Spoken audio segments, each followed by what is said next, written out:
नमस्कार। आज हम एक विशेष आध्यात्मिक स्रोत पर बात कर रहे हैं। जी। ये 11 मई 2025 की मुरली है। हाँ। और इसका मूल 7 मार्च 2005 का है। हाँ। शिव जयंती के अवसर पर है ये। और उत्सव मनाने का जो पारंपरिक तरीका है उससे काफी हटकर एक गहरा अर्थ इसमें बताया गया है। बिल्कुल। स्रोत कहता है कि ये जयंती सिर्फ शिव की नहीं बल्कि ईश्वर और उनके बच्चों का, मतलब हम सब का एक संयुक्त जन्मदिन है। अच्छा। हाँ, और ये कल्प में अद्वितीय है। तो आज हम इसी से पवित्रता और ये अहंकार समर्पण, इन सब पर बात करेंगे। और सहज आध्यात्मिक प्रगति पर भी है ना? जी हाँ, बिल्कुल। देखिए, इसमें मुख्य बात यह है कि उत्सव का मतलब सिर्फ वो बाहरी जश्न मनाना या गीत गाना या पुकारना नहीं है, जैसा भक्त करते हैं। हाँ, जैसा भक्ति में होता है। यहाँ असली मनाना है ईश्वर के समान बनना। अच्छा, समान बनना मतलब उनके गुणों को धारण करना। हाँ, उनके दिव्य गुणों को अपने जीवन में उतारना। तो ये उत्सव शब्द को फिर उत्साह में रहने से जोड़ा गया है। मतलब ये कोई एक दिन की बात नहीं है। नहीं, बिल्कुल नहीं। ये एक निरंतर अवस्था है। आंतरिक खुशी, उमंग, रोजमर्रा की जिंदगी में भी वो उत्साह बना रहे। ये नजरिया तो काफी अलग है। और ये उत्साह आता कैसे? क्या इसका कोई खास तरीका बताया है? हाँ, ये पवित्रता के व्रत से जुड़ा है। और ये व्रत सिर्फ एक दिन का वो भोजन का उपवास नहीं है। नहीं, ये जीवन भर संपूर्ण पवित्र रहने का एक पक्का संकल्प है। दृढ़ व्रत। संपूर्ण पवित्रता। जी। और इसमें सिर्फ शारीरिक नहीं बल्कि मन का भोजन, मतलब हमारे संकल्प, हाँ। जो व्यर्थ है, नेगेटिव है, अपवित्र है, उनसे मुक्त रहना। ये मानसिक शुद्धि पर बहुत बहुत जोर है। ये मन का भोजन वाली बात तो काफी सोचने लायक है। मतलब विचारों की क्वालिटी सबसे जरूरी है। बिल्कुल। और ये आंतरिक शुद्धि हमारे बाहरी व्यवहार को, मतलब वृत्ति, दृष्टि, कृति को कैसे प्रभावित करती है? सही पकड़ा। श्रेष्ठ वृत्ति मतलब हमारी सोच, हमारा नजरिया, इस पर बहुत बल है। अगर वृत्ति ठीक है तो दृष्टि यानी देखने का नजरिया और कृति, कर्म, वो अपने आप ही ठीक हो जाते हैं। स्वतः ही। हाँ, स्वतः ही। इसमें एक अभ्यास भी बताया है कि दूसरों को सिर्फ चेहरे से नहीं बल्कि भ्रुकुटी के बीच वो चमकती हुई आत्मा के रूप में देखने का अभ्यास करे। और इस शुद्ध वृत्ति का असर सिर्फ हम पर नहीं, हमारे आसपास के माहौल पर भी पड़ता है, वायुमंडल पर। निश्चय ही। हमें अपनी वृत्ति से इतना शक्तिशाली पॉजिटिव वायुमंडल बनाना है कि वो दूसरों को भी पावन बनाने में मदद करे। ऐसा ना हो कि हम दूसरों के प्रभाव में आ जाएं। बिल्कुल।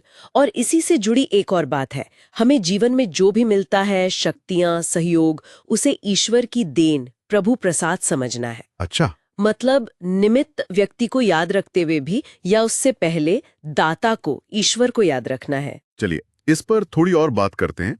स्रोत मैपन के समर्पण की बात करता है। ये मैपन क्या है और इसे समर्पित करना क्यों जरूरी है?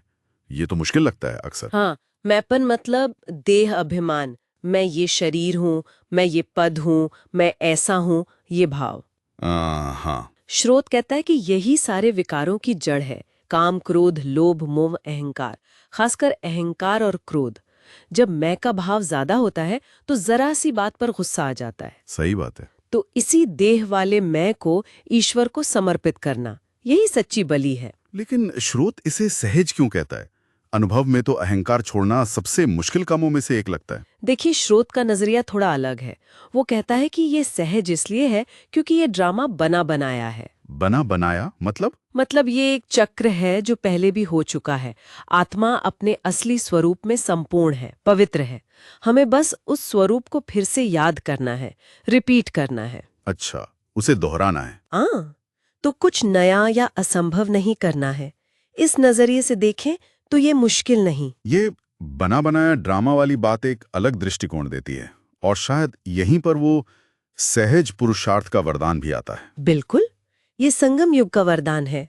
संगम युग मतलब कल्प के अंत और नए कल्प की शुरुआत का वो छोटा सा महत्वपूर्ण समय, जब ईश्वर ज्ञान देते हैं। जी।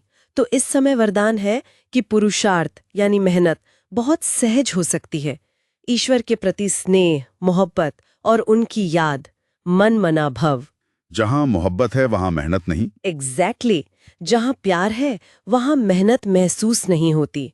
ये भक्ति मार्ग की थका देने वाली मेहनत से बिल्कुल अलग है। और इसी सहज पुरुषार्थ में दुआओं का लेना देना भी है। हाँ, बिल्कुल। दुआएं देना और लेना ये सबसे सहज पुरुषार्थ है और बहुत शक्तिशाली भी, शक्तिशाली कैसे? क्योंकि इसमें ज्ञान, योग, धारणा, सेवा चारों बातें आ जाती हैं। जब हम निस्वार्थ भाव से किसी को दुआ देते हैं या किसी की लेते हैं तो ये आपसी स्नेह और प्रगति को बहुत गति देता है। तो संक्षेप में कहें तो ये स्रोत शिव जयंती को सिर्फ एक रस्म नहीं बल्कि एक आंतरिक बदलाव का एक शक्तिशाली अवसर बता रहा है। एकदम, पवित्रता की गहराई को समझना, अहंकार को समर्पित करना और ईश्वर के प्यार और याद से अपनी यात्रा को सहज और तेज बनाना। लक्ष्य है सहज योगी और तीव्र पुरुषार्थी बनना। बिल्कुल। और अंत में श्रोत एक बहुत गहरा विचार देता है, एक वरदान की तरह, सर्व खजानों की इकोनॉमी का बजट बनाने वाले महीन पुरुषार्थी भाव। ये सोचने वाली बात है। हमारे संकल्प, बोल, शक्तियां, समय ये सब खजाने हैं। हाँ, अनमोल खजानी। और इनका बजट बनाना मतलब इन्हें व्यर्थ नहीं गंवाना, सोच समझकर किफायती तरीके से इस्तेमाल करना। जी, कैसे हम अपने इन आंतरिक खजानों को बचाएं और बढ़ाएं, ये रोजमर्रा के जीवन के लिए एक बहुत महत्वपूर्ण दिशा देता है। बिल्कुल, सोचने के लिए एक अच्छा बिंदु है।